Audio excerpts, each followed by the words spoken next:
వయస్సు పైబడుతున్న మన అమ్మానాన్నల్ని మనం ఎలా చూసుకుంటున్నాం? మనం వాళ్లకు నిజంగా హెల్ప్ చేస్తున్నామా, లేక మనకు తెలియకుండానే వాళ్లను బలహీనపరుస్తున్నామా? సరే, ఈరోజు మనం ఈ ఆలోచనా విధానాన్ని పూర్తిగా మార్చేద్దాం. మనలో చాలామందికి ఈ ఫీలింగ్ బాగా తెలుసు కదా. అమ్మానాన్నలతో కలిసి ఉండకపోతే ఏదో తప్పు చేస్తున్నామనే ఒక గిల్ట్.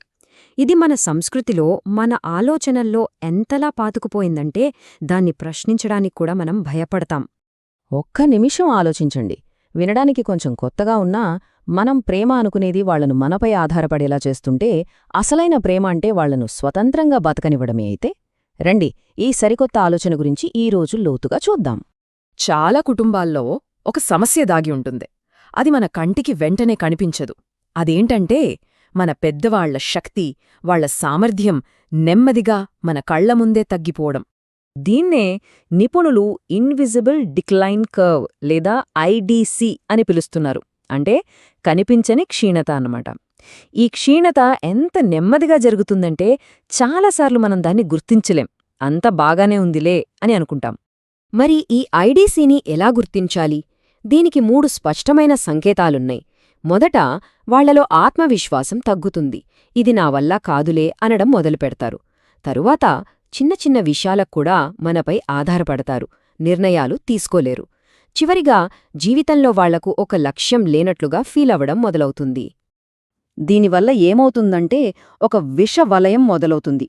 దాని పేరే డిపెండెన్సీ రిస్క్ స్పైరల్. అంటే మనం సహాయం చేస్తున్నాం అనుకుంటూనే వాళ్లను మనపై ఆధారపడేలా చేస్తాం. ఉదాహరణకు, బయటకు వెళ్లడానికి డ్రైవర్ను పెడితే వాళ్లు సొంతంగా డ్రైవ్ చేసే సామర్థ్యాన్ని, ధైర్యాన్ని నెమ్మదిగా కోల్పోతారు. ఇక్కడే మనం ప్రేమను తప్పుగా అర్థం చేసుకుంటున్నాం. అమ్మా, నువ్వు కష్టపడకు, నేను చేస్తాన్లే అని చెప్పి వాళ్ల పనులన్నీ మనం చేస్తూ మనకు తెలియకుండానే వాళ్లను యాక్టివ్గా లేకుండా చేస్తున్నాం. వాళ్లను పేషెంట్స్లా చూస్తున్నాం. అందుకే ఇక్కడ మనం ఒక ముఖ్యమైన విషయం గురించి మాట్లాడుకోవాలి. అదే life span versus health span. Life span అంటే మొత్తం ఎన్ని సంవత్సరాలు బతికారు అనేది. కానీ హెల్త్ స్పాన్ అంటే ఎన్ని సంవత్సరాలు ఆరోగ్యంగా, చురుగ్గా, స్వతంత్రంగా బతికారు అనేది. మన లక్ష్యం రెండోది అవ్వాలి. సరే, మరి ఈ హెల్త్ స్పాన్ను ఎలా పెంచాలి? దీనికి ప్రేరణ కోసం మనం ప్రపంచంలో 100 ఏళ్లకు పైగా ఆరోగ్యంగా జీవిస్తున్న వాళ్ల దగ్గరికి వెళ్దాం. ప్రపంచంలో ఇలాంటి కొన్ని ప్రదేశాలను బ్లూ జోన్స్ అని పిలుస్తారు. ఇక్కడ ప్రజలు పెద్ద పెద్ద జిమ్లకు వెళ్లకుండా, కఠినమైన డైట్లు చెయ్యకుండానే 100 ఏళ్లు హాయిగా జీవిస్తున్నారు. మరి వాళ్ల జీవనశైలిలో ఉన్న మ్యాజికేంటి? అన్ని బ్లూ జోన్లలో 5 విషయాలు కామన్గా ఉన్నాయి.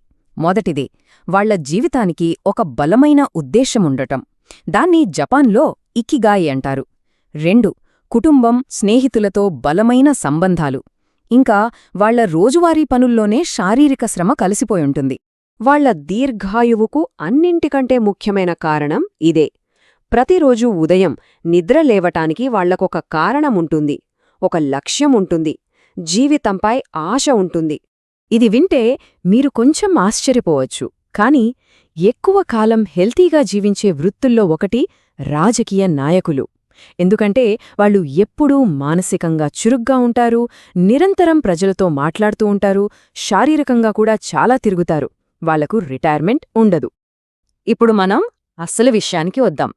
ఈ బ్లూ జోన్ సూత్రాలను ఉపయోగించి మన ఇంట్లోనే మన తల్లిదండ్రుల కోసం ఒక ఆరోగ్యకరమైన వాతావరణాన్ని ఎలా సృష్టించవచ్చో చూద్దాం. దీనికి 5 సింపుల్ మార్గాలున్నాయి. అన్నింటికన్నా ముఖ్యం, వాళ్లు ఉద్యోగం నుండి రిటైర్ అయినా జీవితం నుండి రిటైర్ అవ్వకుండా చూడాలి. వాళ్ల స్నేహితులతో కలవనివ్వాలి, చిన్న చిన్న పనులు వాళ్లే చేసుకునేలా ప్రోత్సహించాలి. వాళ్లకు ఇంట్లో సురక్షితమైన వాతావరణం కల్పించాలి. మన లక్ష్యం వాళ్లకు సేవ చేయడం కాదు, వాళ్లను శక్తివంతం చేయడం. అందుకే మనం మాట్లాడే విధానంలో ఒక చిన్న మార్పు తీసుకురావాలి. నేను చేస్తానులే అనడానికి బదులు మీకు సహాయం కావాలా అని అడగాలి. ఈ చిన్న మార్పు వాళ్ల స్వాతంత్ర్యాన్ని కాపాడుతుంది. సో మనం మళ్ళీ మొదటి ప్రశ్నకొచ్చాం.